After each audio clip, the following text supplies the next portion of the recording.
பிடிச்சி உள்ளே போடுங்க சார் கும்பலையே. எல்லாம் பொய்யா சொல்லிட்டு திரியுதுங்க. இதில் பொய் சொல்கிறது மட்டும் எல்லாத்தையும் கொண்டு ஒரு குடும்பத்திலே ஜெயிலில் வச்சுருக்காங்கன்னா இதுக்கெல்லாம் எவ்வளவு மனசாட்சி இல்லாமல் இருந்திருக்கணும்.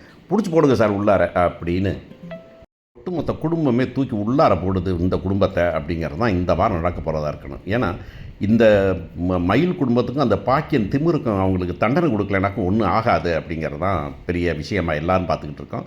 இன்னொன்று எல்லாருமே சொல்கிற மாதிரி வந்துக்கிட்டு இதுக்கு மேலே வந்துக்கிட்டு இந்த பிள்ளைய குடும்பத்தில் சேர்த்துக்கிறது அப்படிங்கிறது வந்துக்கிட்டு எப்படி நடக்கும் அப்படிங்கிறத பார்க்கும்போது எல்லாருமே சொல்கிறது என்னென்னா இல்லை அது நடக்கக்கூடாது அப்படின்னு தான் சொல்கிறாங்க.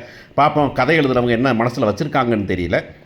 ஸோ இந்த வாரம் என்ன நடக்க போகுது அப்படிங்கிறத பார்க்கலாம். ஸோ இவங்களை பூரா வந்து என்ன பண்ணிட்டாங்கன்னா ஆக்சுவலாக வந்து என்னென்னா இப்போ அவங்க வந்துட்டு அரெஸ்ட் பண்ணிட்டாங்க. அரெஸ்ட் பண்ணிவிட்டு வந்துக்கிட்டு வைக்கணும், கோர்ட்டுக்கு கூட்டு போகணும். கோர்ட்டில் ப்ரொடியூஸ் பண்ணுறதுக்கு முன்னாடி வந்துட்டு பெண்கள் சிறையிலையும் ஆண்கள் சிறையிலையும் அடைச்சிடுறாங்க அப்படிங்கிறத பார்க்குறோம். அங்கே வந்துட்டு சரவணன் திரும்ப வந்து சத்தத்தை கொடுக்க போகிறான். என்னது அப்படின்னு சொல்லி கொடுக்க போகிறான். இதில் என்னன்னாக்கா சரவணனும் இல்லாச்சிக்கலாக சத்தம் போகிறதுல பிரயோஜனமே இல்லை. What is done cannot be Anton அப்படிங்கிற மாதிரி இது முடிஞ்சு போச்சு, அவ்வளோதான். இனிமேல் என்ன பண்ணணும்னா நம்ம தப்பு பண்ணல அப்படிங்கிறத ப்ரூவ் பண்ணணும் அப்படிங்கிறதான் விஷயம். இப்போ இதை யார் பாப்பா அப்படிங்கிறது தான் மீனா தான் பார்க்க போகிறாங்க அப்படின்னு பார்க்க போகிறோம். மீனா வந்த பக்கம் இருக்காங்க. இன்னும் சொல்லப்போனால் அவங்க அண்ணன் தம்பி எல்லாம் கொஞ்சம் முரட்டாளுங்க அப்படிங்கிறது இருக்குது. ஸோ மீனாவும் ராஜியும் சேர்ந்து தான் இந்த வேலையை பார்க்க வேண்டியிருக்கும். ஏன்னா ராஜி நாளைக்கு கோர்ட்டுக்கு வந்தாகணும். ராஜியும் அரசியும் கோர்ட்டுக்கு வந்தாகணும். இது வந்து நைட்டு தங்குறது தான் வீட்டுக்கு போச்சுட்டு இருக்காங்களே தவிர வந்துட்டு கேஸ்லேருந்துலாம் எடுத்துலாம் விடலை. அதனால் நாளைக்கு அவங்க கோர்ட்டுக்கு வர வேண்டியிருக்கும் அப்படி இருக்குது. ஸோ நைட்டு உட்காந்து மீனா பேசுகிறாங்க. மீனா வந்து பேசிகிட்டு இருக்காங்க. பேசிட்டு இந்த மாதிரி பண்ணி ஆகணும்னு சொல்கிறாங்க. சக்திவேலு சொல்கிறார் போய் நல்லா உதச்சி பேசாமல் பண்ணிட்டு வந்துட்டுமா அப்படின்னாக்கா ஐயோ வேண்டாங்க, இது விஷயம் பெருசாகி போயிடும், இதை வந்துட்டு தப்பாக கொண்டு போயிடுவாங்க, அதனால் வந்து அடிதடிலாம் இங்கே உதவாது, நம்ம புத்திசாலித்தனமாக செயல்படணும் அப்படின்னு சொல்ல போகிறாங்க. மீனா என்னம்மா புத்திசாலித்தனமாக செயல்படுறது, என்னத்தை பண்ண சொல்கிறீங்க அப்படின்னு முத்து வந்துட்டு கொஞ்சம் பொறு சக்தி என்ன சொல்கிறாங்கன்னு கேட்போம் அப்படின்னு சொல்லிட்டு முத்துவேலு கேட்க போகிறாரு. அப்போ மீனா சொல்ல போகிறாங்க. இப்போ இவங்க என்னென்ன பொய் சொன்னாங்க அப்படிங்கிறது வந்துட்டு அவங்க வந்து இல்லைன்னு சொல்கிறாங்க. நான் வயசு பொய் சொல்லலை அப்படிங்கிறாங்க. நான் வந்து பர்த்டேயை பொய் சொல்லலை அப்படின்னு சொல்கிறாங்க. ஆனால் இதெல்லாம் விட ஒரு பெரிய பொய் இருக்குது அப்படின்னு தெரியுமா உங்களுக்கு அப்படின்னு. என்ன பெரிய பொய் இருக்குது அப்படின்னாக்கா இவங்க நகை போட்டாங்கள்ல, அந்த நகை போட்டதில் வந்துட்டு சொல்லிடலாமா ராஜி அப்படின்னு கேட்கும்போது ராஜி சொல்லிடுங்கக்கா என்ன மாதிரி பண்ணி ஆகணுக்கா அப்படிங்கிறப்ப 80 பவுன் நகைன்னு போட்டிருக்காங்க. அதில் 8 பவுன் தான் வந்துட்டு நகை, மீதி இருக்க தங்கம், மீதி எல்லாம் வந்து கவரிங் தான் கொடுத்துருக்காங்க அப்படின்னு.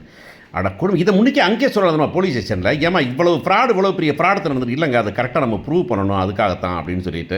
ஸோ இந்த நகை என்ன பண்ணணும்னா நகை அவங்க எங்கே அந்த கவரிங் நகை வாங்கினாங்க அப்படிங்கிறதையும் நம்ம நாளைக்கு கண்டுபிடிச்சா அந்த கடையில் போய் அவங்கள்ட்ட வந்துட்டு ஒரு சாட்சியை நமக்கு பிடிச்சிக்கணும்.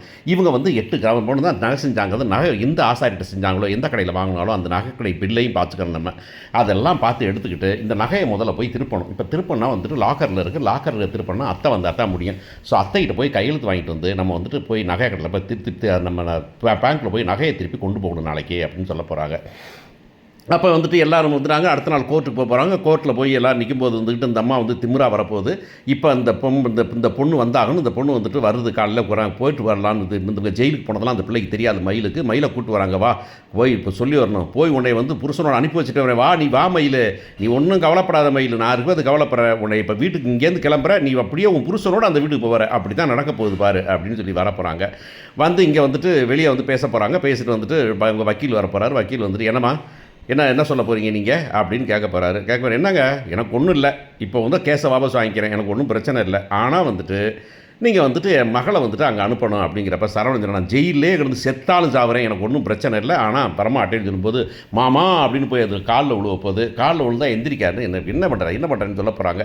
இல்லை எனக்கு மாமா கூட போனால் உன் கூட வாழ்கிறதுக்கு எனக்கு சான்ஸ் இல்லை, இனிமேல் உன் வீட்டில் சேப்பை நடிச்சிக்கிட்டு இருக்கியா, நீ சான்ஸே கிடையாது, நீ ஒன்றுமே பண்ண முடியாது, நீ வா அப்படின்னு சொல்லிட்டு உள்ளார கொண்டு போயிடுறாங்க. கோர்ட்டில் வந்துட்டு அவங்க விசாரிக்கும் போது என்னம்மா அப்படின்னு கேட்டாக்க வந்துட்டு இது வந்து இந்த பொண்ணு சொல்ல போது அந்த அம்மா சொல்ல போகிறாங்க, என் மகளை வந்துட்டு ரொம்ப கொடுமைப்படுத்திட்டாங்க அப்படின்னு சொல்லிட்டு. நான் பொய்யே சொல்லலை அப்படின்னு. அவங்க பொய் மட்டும் தான் பேசினாங்க சார். இங்கே பாருங்கள், நகை கூட 80 பவுன் நகை போட்டுன்னு 8 பவுன் நகை போட்டிருக்காங்க. இந்த 8 பவுன் நகை எங்களுக்கு வரதட்சணை வேணும்னா சொல்லலை, அவங்களா தான் மகளுக்கு போகிறேன். நாங்களாம் வந்து யாருக்கு பணம் இவ்வளோ பவுன் போடு அவ்வளோ பவுன் போடு எதுவுமே கேட்கல. என் மகளுக்கு நீ எவ்வளோ போட்டிருக்க, நீ 60 பவுன் போட்டு வந்தியா, 70 பவுன் போட்டு வந்தியா, என் மகளுக்கு நான் 80 பவுன் போடுறேன்னு போட்டுறதான் இவங்க. ஆனால் இதை வந்துட்டு எங்கள் வீட்டில் யாரும் இந்த நகையை தொட்டு கூட பார்க்கல சார். அவங்க தான் ஒவ்வொரு வருவாங்க, ஃபங்க்ஷன் கொடுத்துட்டு அவங்க போட்டு போயிடுவாங்க, அவ்வளவுதான். இதே பொய் தான் அப்படின்னு சொல்லும்போது அந்த அம்மா இல்லை இல்லை நான் நகையைத்தான் கொடுத்தேன், அதெல்லாம் கிடையவே கிடையாது, நான் நல்ல நகையைத்தான் கொடுத்தேன் அப்படிங்கிறப்ப மயில் சொல்லியிருப்பாது, இல்லை சார், இல்லை இல்லை ஐயா, நான் வந்துட்டு இந்த நகையெல்லாம் வந்துட்டு பொய் நகை தான், இது பூரா எங்கள் அம்மா தான் செஞ்சாங்க, எங்கள் வீட்டில் யார் வந்துட்டு கொடுமையெல்லாம் பண்ணலை, ஆனால் வந்துட்டு அப்புறம் ஏம்மா அப்புறம் எதுக்குமா நீ வந்துட்டு எழுதி கையெழுத்து கேட்பட்ட, நீ இப்போ அந்த கையெழுத்து போட்ட அந்த இருக்கே பாரு, இந்த போலீஸ்காரங்க கொடுக்க போகிறாங்க, இந்த பாரு கொடுத்துருக்குற புருஷன் கொடுமை பண்ணார், என்னை வீட்டை விட்டு வெளியே வச்சு அடித்து துரத்துனாங்க, என்னை வந்துட்டு வரதட்சணை கேட்டாங்க அப்படின்றலாம் நீ தானே எஸ்ன்னு போட்டு தான் கையெழுத்து போட்டிருக்கம்மா நீ அப்படின்னு கேட்டால், இல்லை சார் எங்கள் அம்மா வந்துட்டு வாழ வைக்கிறேன்னு சொன்னாங்க, அதனால தான் கையெழுத்து போட்டேன் அப்படின்னா, என்ன நீ படிக்கிறது அறகுற பிள்ளையா, இல்லை வந்துட்டு படிக்காத பிள்ளையா, இல்லை வந்துட்டு 2 வயசு பிள்ளையா, உங்கள் அம்மா சொன்னதை கேட்டேங்கிற நீ என்னம்மா இப்போ என்னம்மா நடந்து சொல்லுமா, இல்லை சார் நான் வந்து பொய் சொல்லிட்டேன், அந்த பொய் சொன்னதை கண்டுபிடிச்சிட்டாங்க, கண்டுபிடிச்சி திட்டினாங்க, திட்டி என்னை வீட்டு விட்டு போக சொன்னாங்க, அவ்வளவுதான். அதை வந்து வீட்டுக்கு வந்து எங்கள் பெரு கோவத்தில் வந்துட்டு எங்கள் வீட்டுக்காரர் வந்துட்டு வக்கீல் நோட்டீஸ் அனுப்பிட்டார் விவாகரத்துக்கு, அதனால் வந்துக்கிட்டு எங்கள் அம்மா வந்து இப்படி சொன்னால் தான் அப்படி நடக்குன்னு தான் பண்ணாங்க அப்படின்னு சொன்னேன். சரி என்ன கேஸ்மா, ஏம்மா போலீஸ் என்னம்மா நல்லா விசாரிக்க மாட்டீங்களாம்மா அப்படின்னா, இல்லை சார் விசாரிச்சு தான். என்னத்தை விசாரிச்சிங்க நீங்கள், என்னத்தை விசாரிச்சிங்க, அந்த பிள்ளையை கூட தனியாக விசாரிச்சிங்களா நீங்கள் அப்படின்னா, இல்லை சார் அது அவங்க அம்மா வச்சுட்டு சொன்னாக்க அவங்க அம்மா அப்படி தான் பண்ணுவாங்க, என்ன பண்ணிப்பீங்க, கடைசியில் ஒன்றாவது ஒரு குடும்பத்தை நல்ல குடும்பத்தை வந்துட்டு போய் இப்போ எல்லாத்துக்கும் கொண்டு ஜெயிலில் வச்சுருந்துருக்கீங்க ஒரு ராத்திரி புறம், என்ன தப்பு பண்ணிட்டுருக்கீங்க நீங்கள் அப்படின்ட்டு. சரி இவங்களப்பறம் விடுதலை பண்ணுறேன், ஆனால் ஒன்று இந்த 3 பேர்த்தையும் பிடிச்சி கொண்டு உள்ளார போடுமா, இவங்க வந்து ஃபோர்ஜரி பண்ணியிருக்காங்க, பொய் சொல்லியிருக்கிறாங்க, அடுத்தவங்க மேலே வீணாக பழிவு சொல்லியிருக்காங்க, அதையும் வந்துக்கிட்டு கோர்ட்டு நேரத்தையும் போலீஸ் நேரத்தையும் வீணாக்குற மாதிரி கொடுத்து கேஸை கொடுத்து வச்சுருக்கிறாங்க, அதனால் அவங்களுக்கு ஒரு ஜெயிலில் போடுங்க, அவங்கள விசாரிங்க, முதல்ல விசாரித்து கொண்டு வாங்க அப்படின்னு சொல்லிட போகிறாங்க. போய் இந்த 3 பேர்த்தையும் ஜெயில் அடைக்க போகிறாங்க, நம்ம மக்கள்லாம் போய் பார்க்க போகிறாங்க, போய் அடிக்க போகிறாரு நம்பால் மிஸ்டர் அவர் பேர்னா நம்ம சரவணன். ஏய் சரவணா பேசாமல் வாடா போதுமுடான்னு போலீஸ்காரவங்க வந்துக்கிட்டு கொஞ்சம் நிறுத்தி, ஏப்பா போலீஸில் போட்டு இருப்பு தான் பிரச்சனை இல்லைன்னு வெளியே போயிட்டே இல்லை, போயிட்டு அவர் பார்த்துக்க அப்படின் போது சொல்லிடுறப்பார், நீங்கள் வார் மரியாதையாக கையெழுத்து போட்டு எனக்கு வந்துட்டு வக்கீல் விவாகரத்தை கொடுத்துரு, அப்படி இல்லைன்னு வச்சுக்கோமே நீ வீட்டில் வைக்க வேண்டாம், நான் வந்து வரமாட்டேன் வச்சுக்க மாட்டேன், உனக்கு காரணம் வச்சுருக்கிறேன், நானே வந்து வச்சுக்கிறேன், நீ வந்து வேணால் கோர்ட்டில் கேஸ் போட்டு வாபஸ் வாங்கி வழி பார்த்துக்க அப்படின்னு சொல்ல போகிறாரு. உடனே வந்துட்டு பாண்டியன் சொல்ல போகிறார், நீங்களாம் ஒரு மனுஷனாயா, நீங்களாம் ஒரு மனுஷியா, நீ அது நம்ம கோமதி சொல்ல, நீங்களாம் ஒரு மனுஷியா பொம்பளையா, நீ ஒரு பொம்பளை பிள்ளையை பெற்றுருக்கிற இன்னொரு பொம்பளை பிள்ளை வாழ்க்கை இருக்குது, அதில் வைக்கிறதுக்கு ஒரு தப்பாக பாய திறந்தா பொய் சொல்லிவிட்டு அந்த பொய்யை மறைக்கிறதுக்கு வந்து இன்னொரு பொய்யை போட்டு கோர்ட்டில் போய் எங்களை கேஸ் கொடுக்குறியா, இனிமேல் என் வீட்டு பக்கமே வராத, என் மகனை நான் வந்து எப்படி வச்சிருமோ வச்சுக்கிறேன், என் மகன் கூடலாம் உன் மகன் சேர்ந்து வாழ முடியாது, நீ விவாகரத்து வந்துட்டு சரவணா நீ விவாகரத்து மட்டும் விடாதலாம், விவாகரத்தை வாங்கிடுறா அப்படின்னு சொல்ல போகிறாங்க. இதுக்கு ஜெயிலிருந்து என் வாழ்க்கையை வீணாக்கி விட்டீங்கன்னு அழுவ போது வெளியே வரும்போது அந்த பிள்ளை மலர் தங்கச்சி இருக்கு இல்லையா, மயில் தங்கச்சி, அது வந்துட்டு மாமா எங்கள் அப்பா அம்மா பண்ணதெல்லாம் தப்பு தானே, ஆனால் வந்துட்டு எங்கள் அக்கா பாவம், அது பாவம், அது எங்கள் அப்பா என்னது உங்கள் அப்பா அம்மா சொல்ல தலையை காய்ச்சிட்டு இருக்குது, ஏன்னா சின்ன பாப்பாவை எத்தனை கேட்டேன் நான் கேட்டேன் நான், ஏமா இந்த இவ்வளவு தான் பொய்யா, இதுக்கு மேலே இப்போயே சொல்லி எல்லாத்தையும் ஊற்றி முடிச்சிடலான்னு சொன்னப்போ அப்போ கூட இந்த நகை பொய்யெல்லாம் இன்ன வரைக்கும் சொல்லவே இல்லைம்மா, அவன் வந்துட்டு கடைசி வரைக்கும் சொல்லலை, கடைசி வரைக்கும் மறைக்கலாம் நினச்சிருக்காங்கன்னு.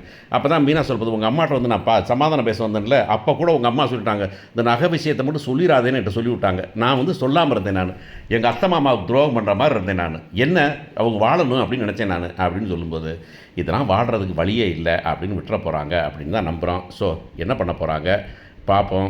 இந்த மயில் வீட்டுக்கு வர்றது அப்படிங்கிறத என்னால் நினச்சி பார்க்க முடியல.